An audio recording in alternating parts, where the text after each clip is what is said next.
Very good morning to all of you. तो बच्चों, अपन ने प्रीवियस क्लास में जो बायोमोलिक्यूल वाला चैप्टर है वो अपना कंप्लीट कर दिया ना।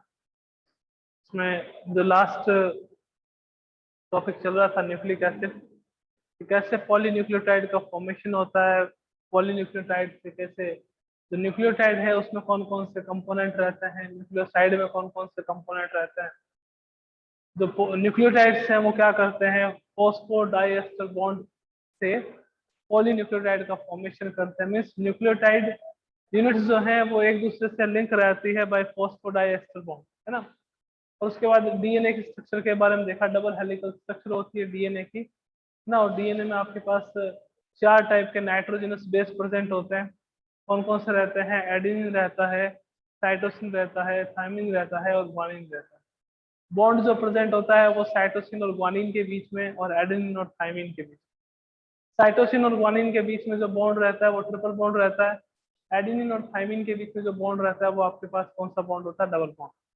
तो और ये तो प्रीवियस चैप्टर में अपने कौन कौन से टॉपिक थे, एक तो कार्बोहाइड्रेट था, एक प्रोटीन था और एक अपने पास कौन सा था, न्यूक्लिक एसिड। इन तीनों को अपन ने कंप्लीट कर लिया। आज अपन डिस्कस करेंगे टर्म 1 के, जो आपका टर्म 1 एग्जाम है, टर्म 1 एग्जाम के लास्ट चैप्टर के बारे में। कि लास्ट चैप्टर जो टर्म 1 एग्जाम का और 10 मार्क्स का चैप्टर है, काफी इंपॉर्टेंट है, काफी कंसेप्चुअल क्वेश्चंस आते हैं इसमें, है ना। तो वो चैप्टर कौन सा है अपना, P block element.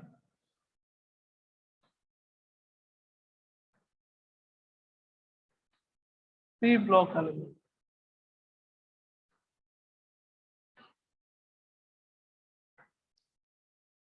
P block element में कोई दिक्कत नहीं आती, कोई डाउट नहीं आता। कब तक नहीं आता, जब तक आपकी 11th स्ट्रॉन्ग। 11th स्ट्रॉन्ग का मीनिंग कि अगर आपको पीरियोडिक टेबल आ रहा है, अगर आपको केमिकल बॉन्डिंग आ रहा है, थोड़ा बहुत केमिकल इक्विलिब्रियम आ रहा है, मीन्स आपको ये पता हो कि इक्विलिब्रियम कौन सी डायरेक्शन में कब शिफ्ट होता है, तो फिर पी ब्लॉक के जो 70% क्वेश्चन हैं या 60 से 70% जो क्वेश्चन है उसमें कोई डाउट नहीं आता, कोई दिक्कत नहीं। बड़ा इजी चैप्टर है ना। तो बच्चों, प्रीवियस क्लास में यानी कि जब 11th में अपन पी ब्लॉक देख रहे थे तो वहां पे भी अपन ने पी ब्लॉक के कुछ एलिमेंट्स के बारे में बात करी। पी ब्लॉक में जो टोटल नंबर ऑफ ग्रुप होते हैं वो कौन कौन से होते हैं, ग्रुप नंबर 13, 14, 15, 16, 17 एंड 0 या इसको अपन ग्रुप 18 भी कहते हैं, जिसमें क्या प्रेजेंट होती है, इनर्ट गैसेस। जो आपके पास ग्रुप नंबर 13 है और जो 14 है उसके बारे में जितना डिटेल स्टडी करना था वो अपन ने कर दिया। वो कहाँ करा था, 11th। और 13 और 14 की कोई बात अब अपन यहाँ नहीं करेंगे, यानी कि 12th में नहीं करेंगे, ठीक है ना। तो आपके पास पी ब्लॉक एलिमेंट्स होते क्या है, क्या इसकी डेफिनेशन है वो अपने को पता है। That elements in which last electron enters into P sub shell known as P block elements. वो सारे एलिमेंट्स जिसमें लास्ट इलेक्ट्रॉन पी में जा रहा है ना। कि अगर आप इलेक्ट्रॉनिक कॉन्फ़िगरेशन लिख रहे हो, इलेक्ट्रॉनिक कॉन्फ़िगरेशन लिखते समय अगर last electron P sub shell में जा रहा है तो वो आपके पास कौन से ब्लॉक का एलिमेंट होगा, पी ब्लॉक का। सर एग्जांपल जैसे देख लो, फॉस्फोरस की बात कर रहे थे। फॉस्फोरस का एटॉमिक नंबर कितना होता है, 16, है ना।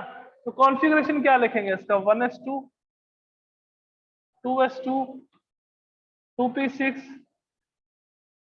3s2, 3p3। तो यहाँ पे देखो लास्ट इलेक्ट्रॉन कहाँ आ रहा है, कि सर लास्ट इलेक्ट्रॉन पी में आ रहा है। लास्ट इलेक्ट्रॉन अगर पी में आ रहा है तो कौन से ब्लॉक का एलिमेंट होगा, पी ब्लॉक का। अब ऐसे ही अगर आपको और किसी एलिमेंट की बात करनी है लाइक फ्लोरीन की, तो फ्लोरीन का एटॉमिक नंबर कितना होता है, 9। कॉन्फ़िगरेशन देखेंगे क्या होगा, 1s2, 2s2, 2p5। Last electron कहाँ एंटर कर रहा है, पी सब शेल में। तो वो अगर last electron P sub shell में हो तो वो कौन से ब्लॉक के एलिमेंट होते हैं, पी ब्लॉक के एलिमेंट, है ना। तो आपको ये देखना कि पी में जा रहा है, डी में। पी में जा रहा है तो पी ब्लॉक का, डी में जा रहा है तो डी ब्लॉक का, एफ में जा रहा है तो वो कौन से ब्लॉक का एलिमेंट होगा, एफ ब्लॉक का। अब अपन बात करें कि पी ब्लॉक में टोटल नंबर ऑफ ग्रुप कितने होते हैं और टोटल नंबर ऑफ एलिमेंट्स कितने होते हैं। तो अपने को पता है कौन कौन से एलिमेंट्स आते हैं। एक अपने पास आता है ग्रुप 13,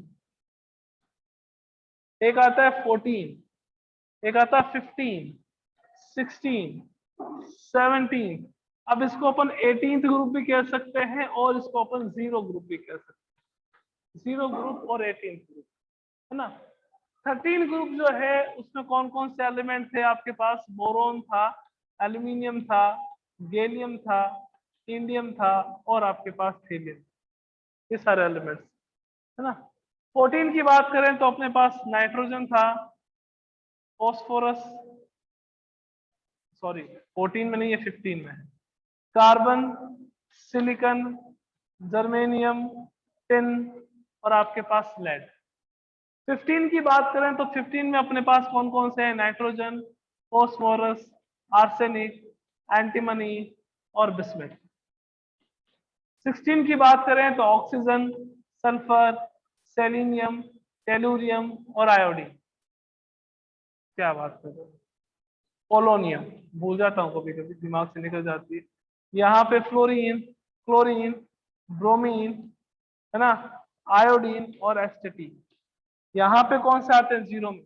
एक तो आपके पास हीलियम, हीलियम के बाद neon, argon, krypton, xenon, radon. ये आपके पास टोटल पी ब्लॉक के एलिमेंट्स रहते हैं। ग्रुप नंबर 13, 14, 15, 16 एंड 17, इतने ग्रुप रहते हैं आपके पास पी ब्लॉक। अब जो ये बेटा 13 और 14 है, इसको अपन कहाँ देख चुके हैं? क्लास 11। इनके जो भी आपके पास कंपाउंड थे like carbon dioxide, carbon monoxide, boric acid के बारे में भी अपन ने बात करी थी है ना, H3BO3 के, और आपने साथ में BH3 के बारे में बात करी थी, डाइबोरेन के बारे में बात करी थी, सब चीजें अपन 11th में देख चुके हैं। अब जो ग्रुप नंबर 15 से लेकर के 18 तक के एलिमेंट्स हैं, उसकी अपन कहाँ बात करेंगे? इस क्लास। ये आपके पास क्लास 12 का टॉपिक, नाइट्रोजन से लेकर के, नाइट्रोजन फैमिली से लेकर के इनर्ट गैस। जो ग्रुप नंबर 13 है उसको अपन बोरोन फैमिली भी कहते हैं, बिकॉज इसका फर्स्ट मेंबर कौन सा है? बोरोन। इसको अपन कार्बन फैमिली भी कहते हैं, बिकॉज फर्स्ट मेंबर कौन सा है? कार्बन है। इसको अपन नाइट्रोजन भी कहते हैं, नाइट्रोजन फैमिली के साथ साथ इसको निट्रोजन भी कहते हैं, बिकॉज इनके जो हाइड्राइड्स है वो कौन से नेचर के होते हैं? टॉक्सिक नेचर, है ना, टॉक्सिक नेचर के होते हैं। ये जो आपके पास ग्रुप नंबर 16 है, इसको अपन ऑक्सीजन फैमिली भी कहते हैं, और ऑक्सीजन फैमिली के साथ साथ इसको चैल्कोजन भी कहते हैं। चैल्कोजन कहते हैं। क्यों कहते हैं चैल्कोजन? क्या रीजन है? बिकॉज ये जो है वो और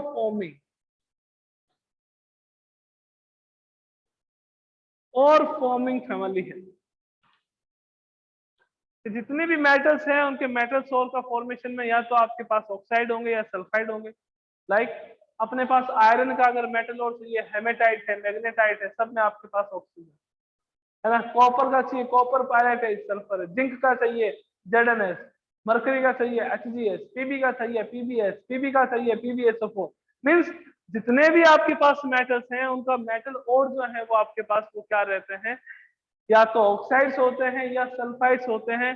due to this reason this family is known as chalcogen, या फिर अपन इसको और फॉर्मिंग फैमिली भी कहते हैं। फिर बात करें ग्रुप नंबर 17 की, तो ग्रुप नंबर 17 को अपन क्या कहते हैं? Halogen family. हैलोजन फैमिली कहते हैं। क्यों कहते हैं? क्या रीजन?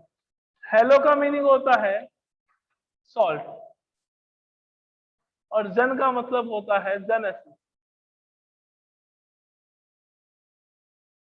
मीन्स ये क्या करती है फैमिली? सॉल्ट का फॉर्मेशन करती है। जितने भी टाइप के सॉल्ट होते हैं, जैसे NF है, KF है, NaCl है, NaBr है, KBr है, CaBr2 है, ये सारे आपके पास क्या है? सॉल्ट है।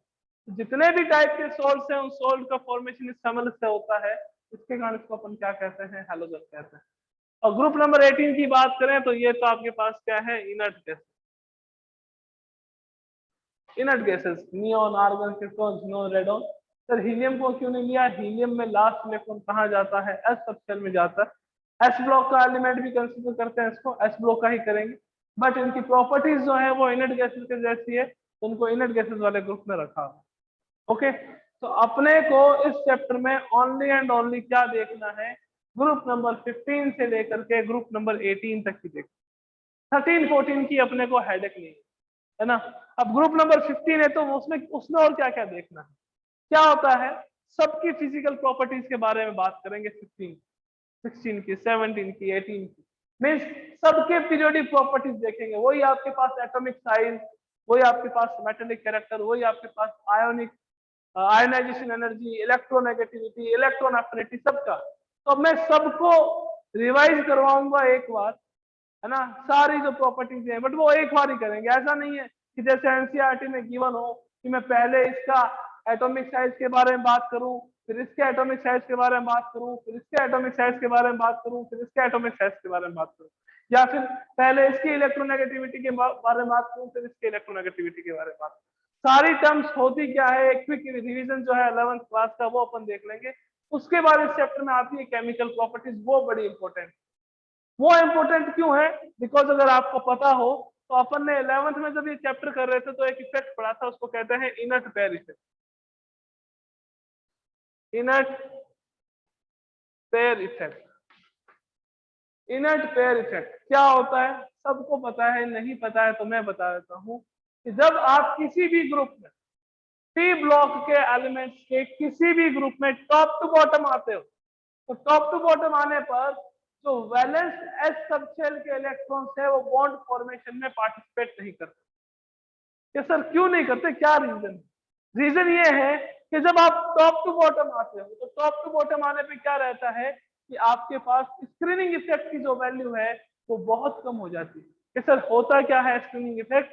Screening effect is a type of repulsion force between the electrons of valence shell and electrons of inner shell.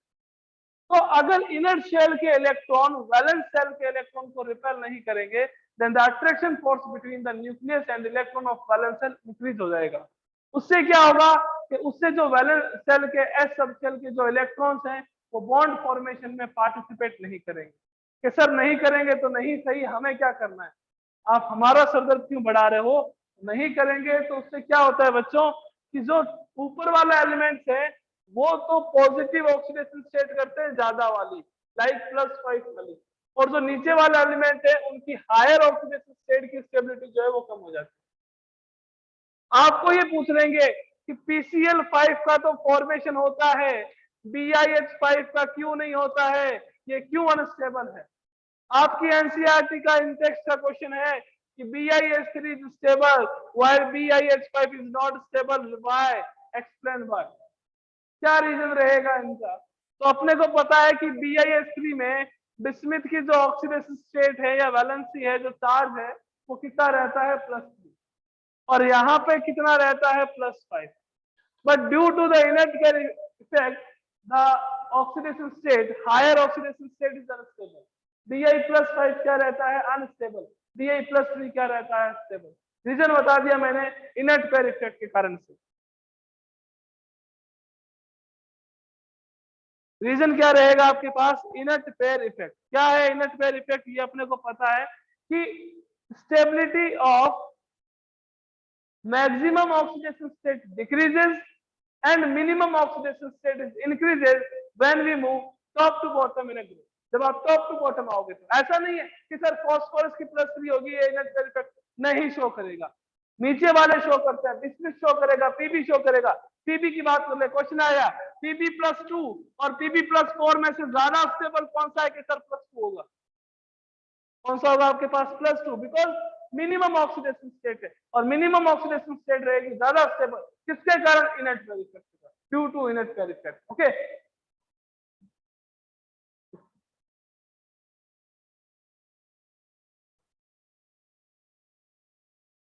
तो अपन क्या करेंगे कि जिसकी फिजिकल आपके पास जो पीरियोडिक प्रॉपर्टीज है एलिमेंट की, फिजिकल प्रॉपर्टीज से बात, पीरियोडिक प्रॉपर्टीज जो है like atomic radius, like ionization energy, like electronegativity, like electron affinity, ये सारी जो चीजें हैं वो अपन सारों के साथ में देखेंगे कि नाइट्रोजन फैमिली है, चाहे ऑक्सीजन फैमिली है, चाहे फ्लोरीन है, चाहे आपके पास हेलोजन है।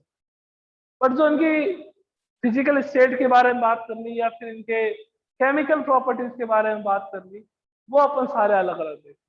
अब सर केमिकल प्रॉपर्टीज में आएगा क्या? तो इस चैप्टर में अपन क्या देखेंगे, जनरली जितने भी आपके पास एलिमेंट है किसी भी ग्रुप के, चाहे 15 के, चाहे 16 के, चाहे 17 के, उनके हाइड्राइड्स के बारे में बात करेंगे कि sir what are the hydrides.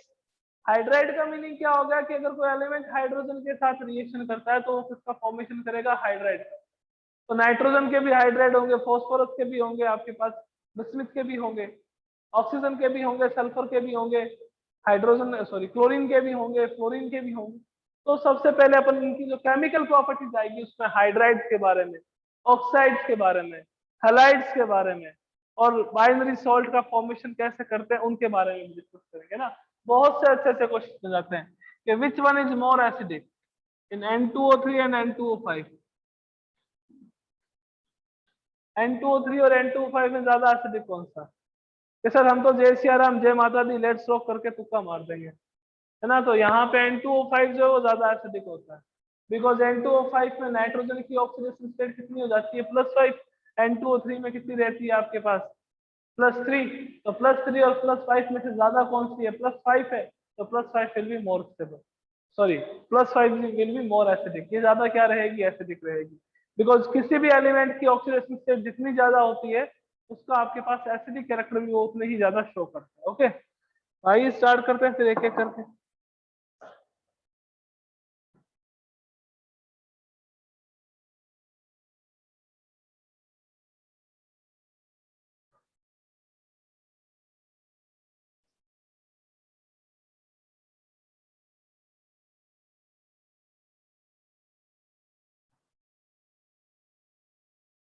वैसे सबको पता है एटॉमिक रेडियस के बारे में, सबको पता है आयोनाइजेशन एनर्जी के बारे में, है ना।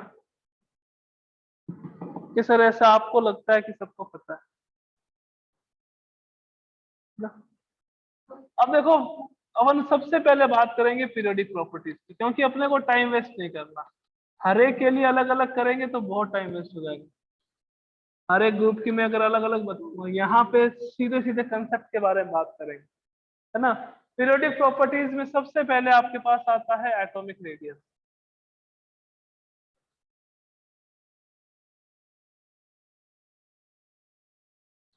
सबको पता है क्या होता है atomic radius? Atomic radius is the distance between the electron of valence shell and the nucleus. Nucleus और वैलेंस सेल के इलेक्ट्रॉन के बीच की जो डिस्टेंस है उसको अपन क्या कहते हैं? एटॉमिक रेडियस कहते हैं। सबको पता है, कोई दिक्कत नहीं आएगी, है ना। अब एटॉमिक रेडियस किस पे डिपेंड करती है? एक तो डिपेंड करती है स्क्रीनिंग इफेक्ट पे। किस पे डिपेंड करती है? स्क्रीनिंग इफेक्ट पे। और एक डिपेंड करती है effective nuclear charge,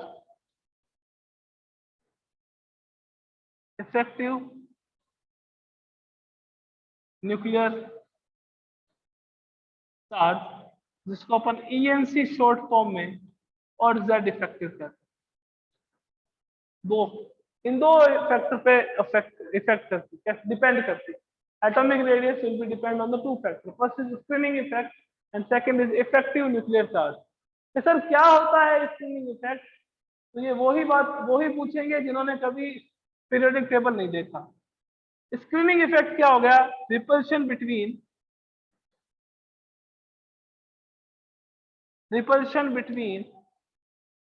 electron of valence shell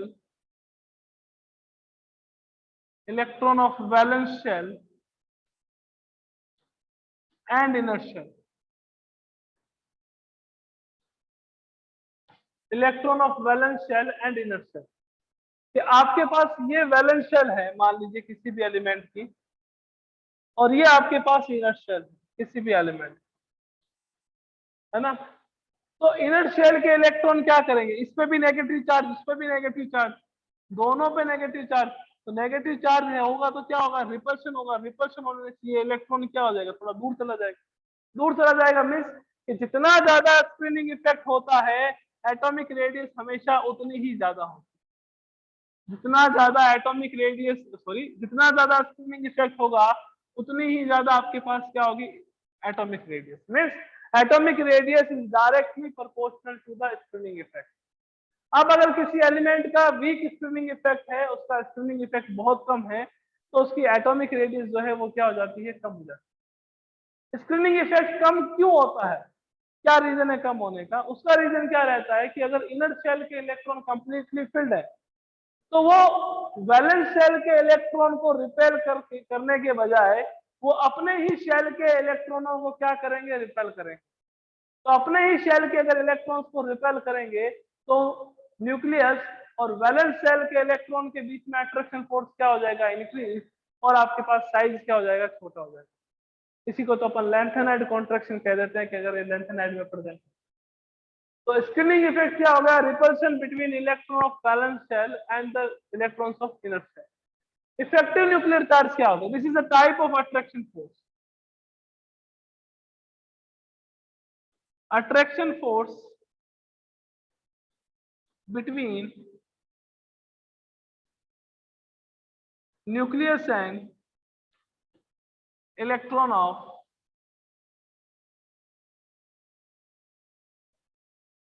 valence shell.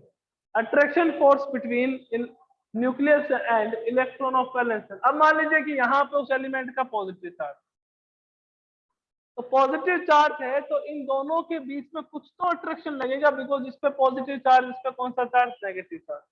तो अट्रैक्शन लगेगा तो ये इलेक्ट्रॉन कहाँ आएगा, ये इलेक्ट्रॉन आएगा अंदर की तरफ।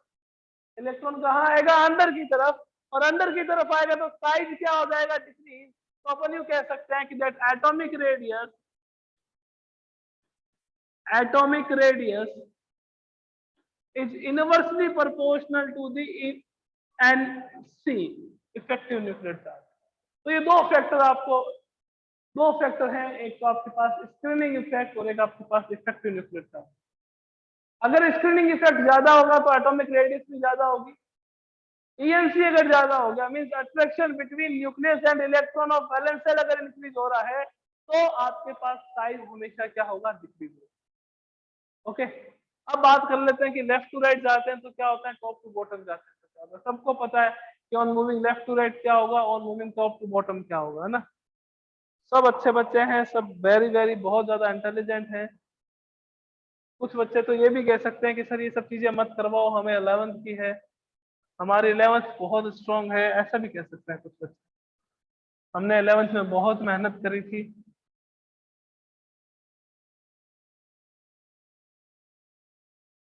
बट वो मेहनत हमने नींद लेने में, पबजी खेलने में वेस्ट कर दी, है ना। आइए देखते हैं कि कैसे एटॉमिक रेडियस जो है वो आपके पास पीरियोडिक ट्रेंड क्या रहता है। Periodic trend in atomic radius. First किस में देखते हैं अपन, पीरियड में। पीरियड में क्या रहता है कि अगर आप लेफ्ट टू राइट जा रहे हो, पीरियड में हमेशा लेफ्ट टू राइट जाया जाता है, बिकॉज यहाँ पे आपके पास लिथियम है, यहाँ पे आपके पास नियोन है, यहाँ से यहाँ जाते हैं। तो लेफ्ट टू राइट जाते हैं तो एटॉमिक साइज जो है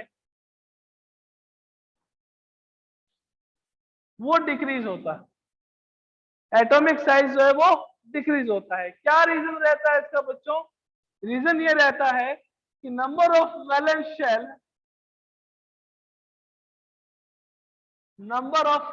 शेल ये तो होती है constant on moving top, sorry on moving left to right, but the number of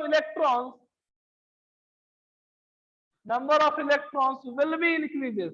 तो सर क्या हो गया, इलेक्ट्रॉन इंक्रीज हो गए, तो इलेक्ट्रॉन अगर इंक्रीज हो गए बच्चों तो ENC जो है, इफेक्टिव न्यूक्लियर चार्ज जो है वो क्या होगा, इंक्रीज।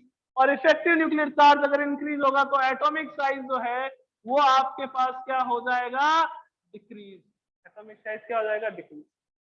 तो लेफ्ट टू राइट जाने पर एटॉमिक साइज हमेशा क्या होता है, डिक्रीज होता है।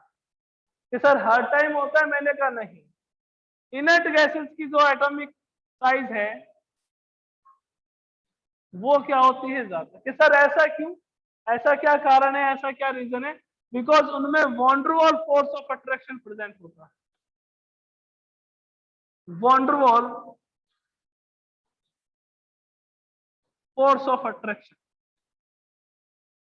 और शायद आपको पता हो दैट को वॉन्डरवॉल रेडियस जो है, यूं कह सकते हैं कि इसमें वॉन्डरवॉल फोर्स ऑफ अट्रैक्शन छोड़ दीजिए, यूं कह सकते हैं कि वॉन्डरवॉल रेडियस प्रेजेंट होती है।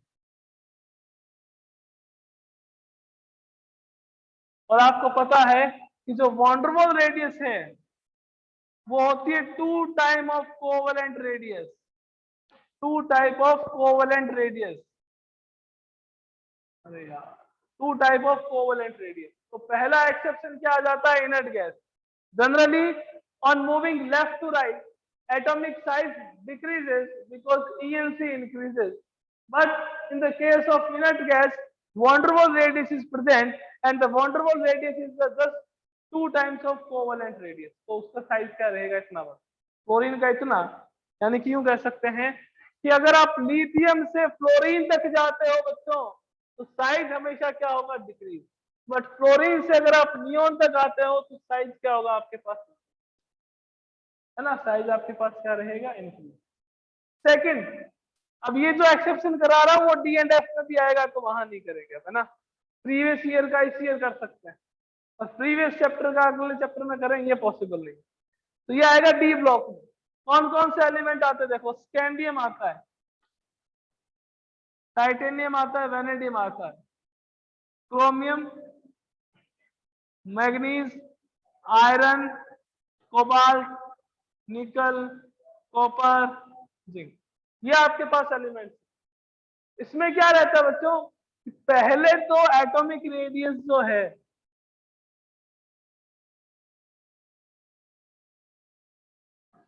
डिक्रीज होती है, एटॉमिक रेडियस डिक्रीज होती है. अब एटॉमिक रेडियस डिक्रीज हो रही है, इंक्रीज हो रही है, वो किसके कारण से? इन दोनों के कारण, स्क्रीनिंग इफेक्ट और ईएनसी के कारण. बिकॉज यहाँ पे क्या रहता है? ईएनसी की वैल्यू ज्यादा हो जाती है, इफेक्टिव न्यूक्लियर चार्ज की जो वैल्यू है वो आपके पास स्क्रीनिंग इफेक्ट से क्या होगी? ज्यादा. तो इस कारण आपके पास क्या रहेगा? एटॉमिक रेडियस डिक्रीज हो जाएगी. फिर अगर बात करें यहां से यहां तक आए, निकल तक आए, तो एटॉमिक रेडियस क्या रहेगी? कांस्टेंट. कि सर क्यों? मैंने कहा नंबर ऑफ इलेक्ट्रॉन आप इंक्रीज कर रहे हो बच्चों वैलेंस सेल में धीरे धीरे, तो ईएनसी की जो वैल्यू है अप्रोक्सीमेटली इक्वल हो जाएगी किसके? Screening effect. और फिर अगर अपन बात करें निकल से जिंक की ओर जाना है अपने को, तो निकल से जिंक की ओर जाना है तो इंक्रीज. के सर ऐसा क्यों? मैंने कहा वैलेंस सेल में इलेक्ट्रॉन बढ़ा दिया आपने, वैलेंस सेल में इलेक्ट्रॉन बढ़ा दिए तो स्क्रीनिंग इफेक्ट की वैल्यू क्या हो जाएगी? ज्यादा, और ईएनसी की वैल्यू क्या होगी? कम, और एटॉमिक रेडियस क्या हो जाएगी? ज्यादा. आप देखो, खुद ही देखो ना भाई. भाई आप जब डी ब्लॉक में इलेक्ट्रॉन फिल करते हो तो वो कौन सी शेल में आएंगे? कि सर थर्ड शेल में. वैलेंस सेल कौन सी है? कि सर फोर्थ है. पहला इलेक्ट्रॉन आपने करा 3D में, फिर 2 हो गए, फिर 3 हो गए, फिर 4 हो गए, फिर 5 हो गए. तो यहां तक तो आए तो ठीक है, इतना ज्यादा आपके पास रिपल्शन फोर्स नहीं था, यानी कि वैलेंस सेल के इलेक्ट्रॉन को इतना आप रिपेल नहीं कर सकते थे. बट फिर क्या हुआ? आपके पास धीरे धीरे यहाँ पे भी 3D5 ही रहता है, क्रोमियम में भी अपने को पता. यहाँ पे 6, 7, 6, 7, 8, 9, 10 नंबर ऑफ इलेक्ट्रॉन्स जो है वो आपके पास क्या हो रहे हैं? इंक्रीज. नंबर ऑफ इलेक्ट्रॉन अगर इंक्रीज हो रहे हैं तो बाहर की तरफ धक्का लगाएंगे, और बाहर की तरफ धक्का लगाएंगे तो एटॉमिक रेडियस क्या हो जाएगी आपके पास? तो आप स्कैंडियम से मैग्नीज तक आते हो, एटॉमिक रेडियस डिक्रीज होती है. मैग्नीज से निकल तक आते हो, एटॉमिक रेडियस कांस्टेंट रहती है. और निकल से जिंक तक आते हो तो स्क्रीनिंग इफेक्ट ज्यादा हो जाता है, और एटॉमिक रेडियस क्या हो जाती है? ज्यादा, है ना. ये एटॉमिक रेडियस का पीरियडिक ट्रेंड था पीरियड में. अब ग्रुप में देख लेते हैं एक बार कि क्या होता है.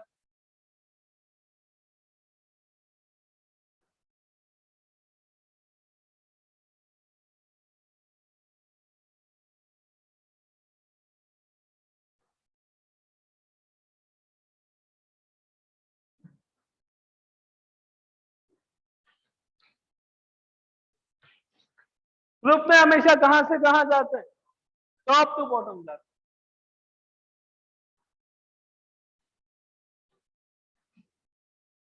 टॉप टू बॉटम जाते हैं. अब टॉप टू बॉटम जाने पर क्या होगा बच्चों? यहाँ पे नंबर ऑफ शेल भी इंक्रीज होती है, और नंबर ऑफ इलेक्ट्रॉन्स भी इंक्रीज होते हैं. नंबर ऑफ शेल अगर इंक्रीज होगी तो आपके पास में जो एटॉमिक रेडियस है वो भी क्या होगी? एटॉमिक रेडियस है वो भी क्या हो जाएगी? इंक्रीज. यानी कि मैं अगर बात करूं नाइट्रोजन और फॉस्फोरस, सॉरी, नाइट्रोजन और ऑक्सीजन में से, तो एटॉमिक साइज कम किसकी है? कि सर ऑक्सीजन की. क्योंकि लेफ्ट टू राइट जाते तो साइज क्या हो जाता है आपके पास? डिक्रीज. मैं बात करूं नाइट्रोजन और फॉस्फोरस की, तो एटॉमिक रेडियस किसकी ज्यादा होगी? फॉस्फोरस की. बिकॉज आप क्या कर रहे हो? टॉप टू बॉटम आ रहे हो. टॉप टू बॉटम आते तो शेल क्या होती है? इंक्रीज. सेल इंक्रीज होगी तो एटॉमिक रेडियस में क्या होगा? कि सर एक्सेप्शन. मैंने कहा एकदम है. कि सर कहाँ? मैंने कहा यहाँ देखो, यहाँ आया अपन. स्कैंडियम, ईट्रियम और लैंथेनम। फिर यहाँ आए टाइटेनियम, जर्कोनियम और हैफनियम।